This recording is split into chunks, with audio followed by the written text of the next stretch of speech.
चला उभारा शुभ्र शिडेही गर्वाने वरती, कथा या खुळ्या सागराला, अजिंक्य अमुची ध्येयासक्ती अनंत अनाशा, किनारा तुला पामराला. समिधाच सख्या त्यात कसा ओलावा, कोठुनी फुलापरी मकरंद त्या मिळावा. जात्याच वृक्ष त्या, जन्मतःच वृक्ष आहेत, जाताच वृक्ष त्या, एकच त्या आकांक्षा, तव अंतर अगदी क्षणभर तरी फुलवाव. आपली ही जी माय मराठी आहे, या मराठी भाषेचं आपल्याला फक्त तात्कालीन कौतुक वाटून उपयोग नाही. कुसुमाग्रज आणखी जवळचे आणखी एका कारणासाठी वाटतात. त्यांनी बहिणीच्या नावावरून स्वतःचं नाव घेतलं, कुसुमा अग्रज, कुसुमेचा अग्रज, कुसुमचा मोठा भाऊ, कुसुमच्या आधी जन्म घेतलेला. नागराज मंजुळेंची एक कविता आहे आम्ही दोघे नावाची, त्याच्यामध्ये ते वर्णन करतात, मी आणि माझा मित्र एकसारखेच. मग त्यांनी बरेच वर्णन केलंय, कसे आम्ही सगळे एकसारखे, एकसारखंच जेवतो, एकसारखाच विचार करतो वगैरे वगैरे. आणि त्याचा एंड इतका धक्कादायक आहे, ज्याच्यात सुद्धा आपल्याला उत्तर मिळतं की साहित्यिक का लिहितो. त्याचा एंड असा आहे, एका उद्विग्न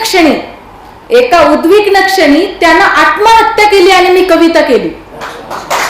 नमस्कार. आजच्या अत्यंत सुंदर कार्यक्रमासाठी मंचावरती उपस्थित असलेले आजच्या कार्यक्रमाचे अध्यक्ष ज्येष्ठ साहित्यिक वाघमारे साहेब, मंचावरती उपस्थित झालेले प्रमुख पाहुणे ज्येष्ठ साहित्यिक माननीय नदाफ साहेब, माझे सहकारी आदरणीय स्वामी सर, आमचे सहकारी कारंडे साहेब, माझे स्नेही धनराज, ज्यांच्या पुस्तकाच्या प्रकाशनाच्या साठी सुद्धा आपण इथं उपस्थित आहोत, ते कवी पंकज, त्यांचं संपूर्ण कुटुंब, आणि आजच्या या सुंदर छोटेखानी कार्यक्रमासाठी उपस्थित असलेले सर्व सन्माननीय दर्दी श्रोते.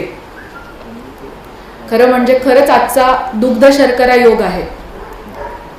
कुसुमाग्रजांची आज 101वी जन्मदिवस. मागचा वर्षभर आपण त्यांचं जन्मशताब्दी वर्ष साजरं करत होतो. 27 फेब्रुवारी 1912चा कुसुमाग्रजांचा जन्म आहे. आणि मराठी भाषेच्या या सुपुत्रानं इतकं मोठं योगदान मराठी भाषेला दिलं की त्यांचा जन्मदिवस हा मातेच्या गौरवाचा दिवस म्हणून समोर आला. आणि आपण त्यांच्या जन्मदिवशी मराठी राजभाषा दिवस साजरा करतो. तसं म्हणायला गेलं तर कुसुमाग्रजांची आणि आपल्या सगळ्यांचीच ओळख खूप बालपणापासून, अगदी पहिली दुसरीत असल्यापासूनच झालेली असते. आपण 15 ऑगस्ट 26 जानेवारीला नियमितपणे एक गाणं म्हणतो, हे राष्ट्रदेवतांचे, हे राष्ट्रप्रेषितांचे, आचंद्र सूर्य नांदो स्वातंत्र्य भारताचे. ज्या वेळेला आपल्याला या गाण्याचा अर्थही कळत नसतो, त्यावेळेपासून आपल्या कानावरती हे गाणं पडत असतं, समूहगीत म्हणून हे गायलं जात असतं. आणि कुसुमाग्रजांशी आपली त्यांच्या कवितेच्या माध्यमातून भेट व्हायला सुरुवात होते. आजकालच्या पिढीमध्ये हे थोडंसं कमी झालंय. पुलंनी एक विडंबनपर वाक्य काही वर्षांपूर्वी वापरलं होतं, ॲक्च्युली मराठी कंपल्सरी झाली पाहिजे. त्यांचं पूर्ण वाक्य पुढचं मला आठवत नाहीये, पण फर्स्ट हाफमध्येच त्यांचा रोख काय प्रकारच्या विडंबनावरती आहे हे आपल्याला कळतं. पण आपल्या पिढ्या सुदैवी आहेत की आपल्याला अशी ओळख खूप बालपणापासून होत होती. आणखी मोठे झाल्यानंतर 7वी 8वी मध्ये त्यांची एक सुंदर कविता आपल्याला भेटते, कणा नावाची कविता भेटते. मला वाटतं ज्यानं कोणी ही कविता शिकली असेल त्याला आयुष्यभरात तरी ही कविता विसरणं शक्य नाही. एकदा शिकलेल्याला आपण आणखी थोडंसं मोठं होतो आणि मग ते आपल्याला भेटतात कोलंबसाच्या गर्वगीतातून आणि आपल्याला जगण्याची एक प्रेरणा देऊन जातात.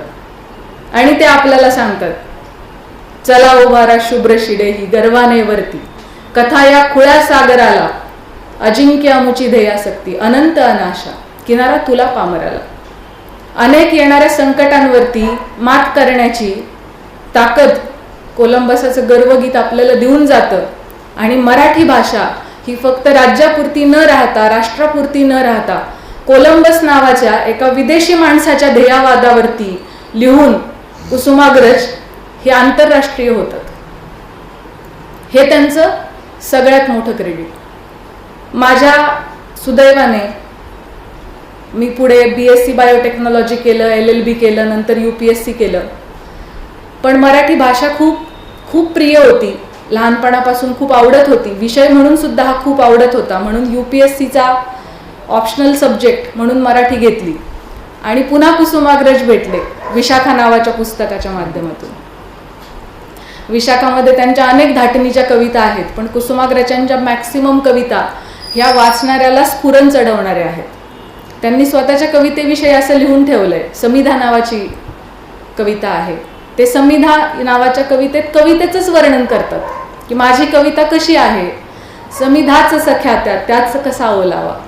समिधा यज्ञकुंडामध्ये ज्या वाळलेल्या काटक्या वाहिल्या जातात त्याला समिधा म्हणतात. पवित्र वृक्षांच्या वाळलेल्या काटक्या. समिधाच सख्या त्यात कसा ओलावा. कोठूनी फुलापरी मकरंद त्या मिळावा. फुलामध्ये जसा मकरंद असतो तो त्याच्यात त्या वाळलेल्या काटक्यांमध्ये मिळू शकत नाही. समिधाच सख्या त्यात कसा ओलावा. कोठूनी फुलापरी मकरंद त्या मिळावा. जात्याच वृक्ष त्या, जन्मतःच वृक्ष आहेत, जाताच वृक्ष त्या एकच त्या आकांक्षा. तव अंतर अग्नी क्षणभर तरी फुलवावा.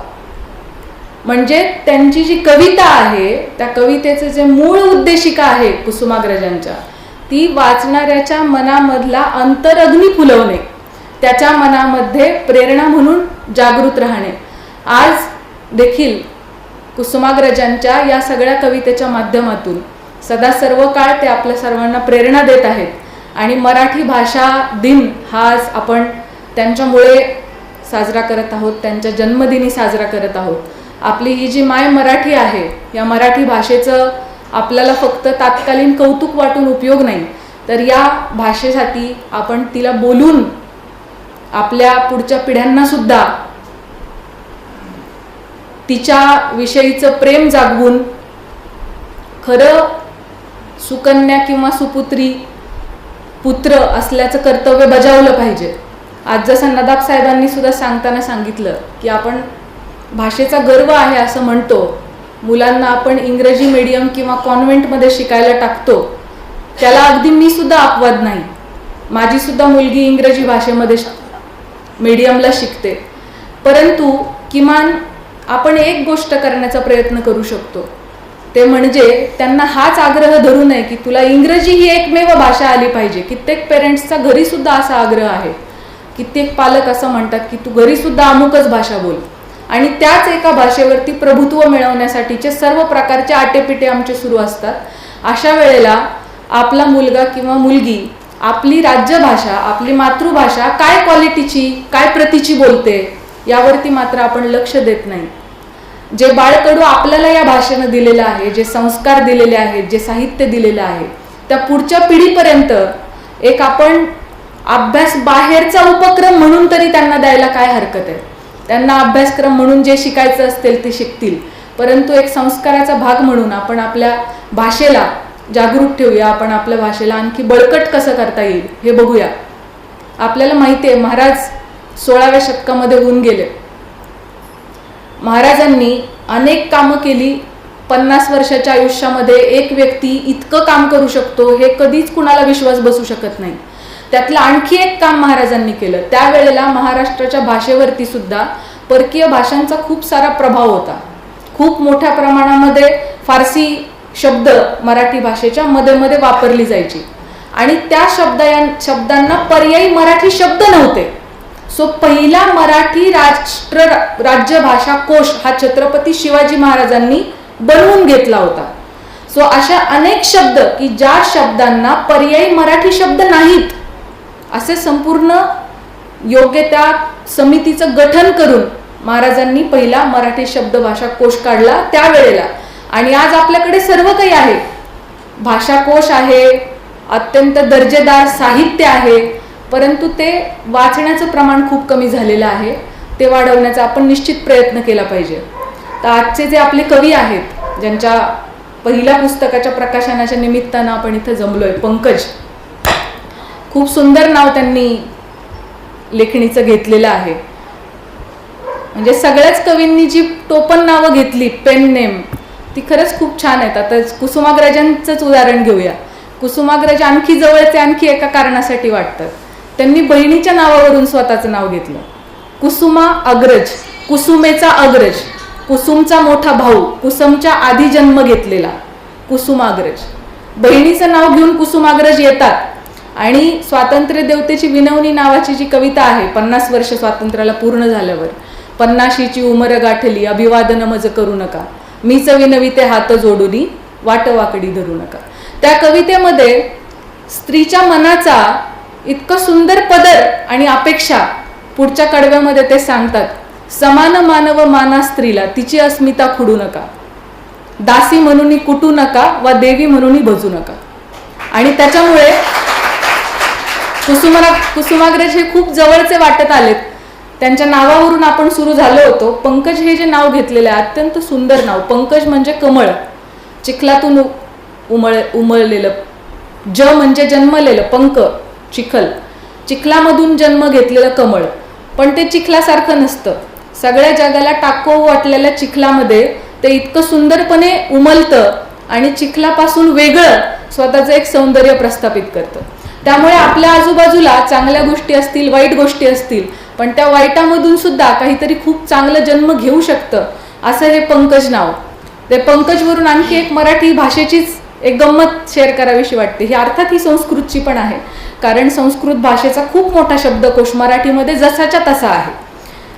ज हा शब्द लावला की जन्म घेतलेला, जसं अग्रज, अग्र पूर्वी जन्मलेला, पंकज, नीरज, अंबुज, पयोज ही सगळी कमळाची नावं आहेत. ज जन्म घेतलेला. आणि ही पूर्वीचे जे आपण बघत आहोत, नीर, अंबू, जल, ही सगळी पाण्याचा समानार्थी शब्द आहे. म्हणजे मूळ जे सगळे शब्द आहेत, जल, नीर, अंबू, ही सगळी पाण्याचे समानार्थी शब्द आहेत. त्याला ज जोडलं की कमळाच्या समानार्थी शब्द तयार होतात. याला जा केलं की जलजा, कमला म्हणजे लक्ष्मी, नीरजा, अंबुजा कमळामध्ये जन्मलेली, ही लक्ष्मीची समानार्थी नावं आहेत. यालाच तुम्ही ज काढला आणि द लावला की ढगाची नावं तयार होतात.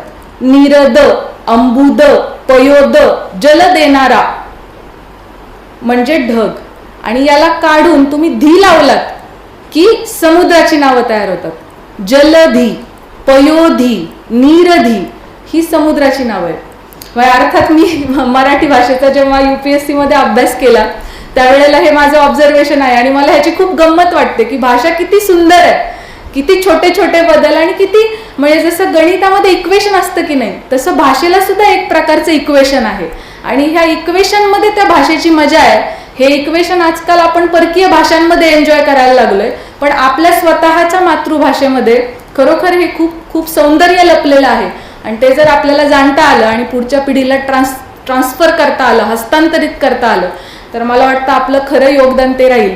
आज शेख साहेबांनी, कवी पंकज यांनी त्यांचं जे इथं मनोगत व्यक्त केलं, ही व्यक्ती अगदी ते जाणवतं की जेन्युइन आहे.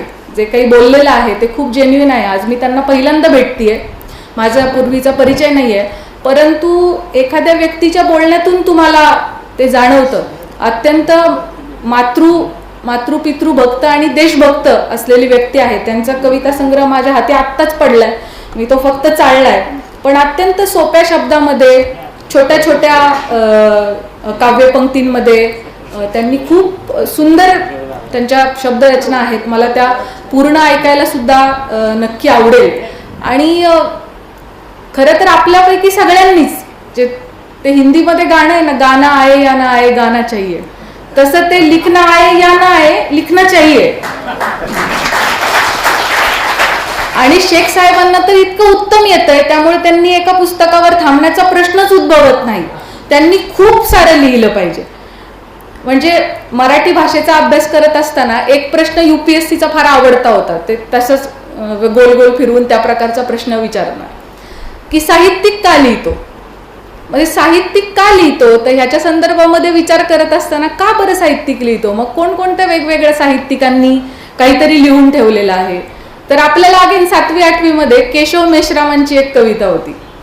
का लिहितो तो, ऋणाईत मी या शब्दांचा, ऋणाईत मी या शब्दांचा सर्वस्वाने ओलीस जातो, प्रारब्धाच्या प्रकाशधारात ऋणाईत गीत गातो. त्याला स्वतःचं मन मोकळं करायचं असतं, शब्द त्याचं साधन होतात, लेखणी त्याची साधन होते आणि तो लिहितो, स्वतःचं मन मोकळं करतो. आत्ताचे जे रिसेंट कवी आहेत आणि त्यांना आपण एका दिग्दर्शक नावाच्या वेगळ्या फ्रेममध्ये जास्त ओळखतो, नागराज मंजुळे. नागराज मंजुळेंची एक कविता आहे आम्ही दोघे नावाची. त्याच्यामध्ये ते वर्णन करतात, मी आणि माझा मित्र एकसारखेच. मग त्यांनी बरेच वर्णन केलंय, कसे आम्ही सगळे एकसारखे, एकसारखंच जेवतो, एकसारखाच विचार करतो वगैरे वगैरे. आणि त्याचा एंड इतका धक्कादायक आहे, ज्याच्यात सुद्धा आपल्याला उत्तर मिळतं की साहित्यिक का लिहितो.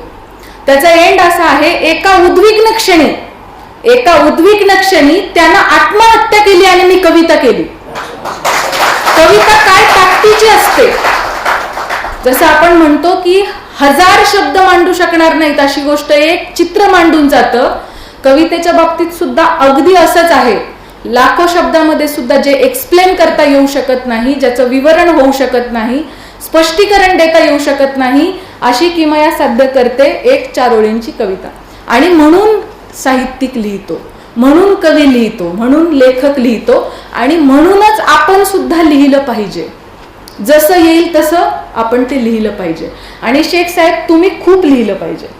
त्यामुळे आजच्या या तुमच्या कविता संग्रहाच्या प्रकाशनाच्या दिवशी तुम्हाला हा प्रकाशित व्हायला पाहिजे यासाठी आग्रह धरणारे इथं उपस्थित असलेले सर्व लोक की ज्यांनी तुम्हाला आग्रह केला की तुम्ही हे प्रकाशित केलं पाहिजे, आणि विशेषतः धनराज ज्यांनी हा इतका सुंदर कार्यक्रम या ठिकाणी घडवून आणला, या कार्यक्रमासाठी पुढाकार घेतला, मी त्या सगळ्यांचं मनापासून अभिनंदन करते आणि आभार मानते की त्यांनी एक नवीन कवी हा सगळ्यांच्या इथे परिचित करून दिला. त्यामुळे तुम्हा सगळ्यांना परत एकदा माय माऊली मराठी राजभाषा दिवसाच्या खूप मनापासून शुभेच्छा, आणि शेख साहेबांना खूप शुभेच्छा. आज या कार्यक्रमामुळे नदाफ साहेबांना भेटता आलं, ऐकता आलं, वाघमारे साहेबांना सुद्धा ऐकण्याची संधी मिळणार आहे. आम्ही भाग्यवान आहोत की आम्हाला मराठी भाषा दिनाच्या दिवशी एक आमच्या साजरा करण्याचा भाग म्हणून साहित्यिकांच्या मध्ये थांबता आलं, साहित्य वाचता आलं, ऐकता आलं, बोलता आलं. धन्यवाद. जयेश दर्बी कलेक्शन कॉटन, लिनन यासह अनेक ब्रँडेड कंपन्यांच्या सुटिंग शर्टिंग साठी जयेश दर्बी कलेक्शन, 7 रस्ता मोदी पंकाविहिरी जवळ सोलापूर.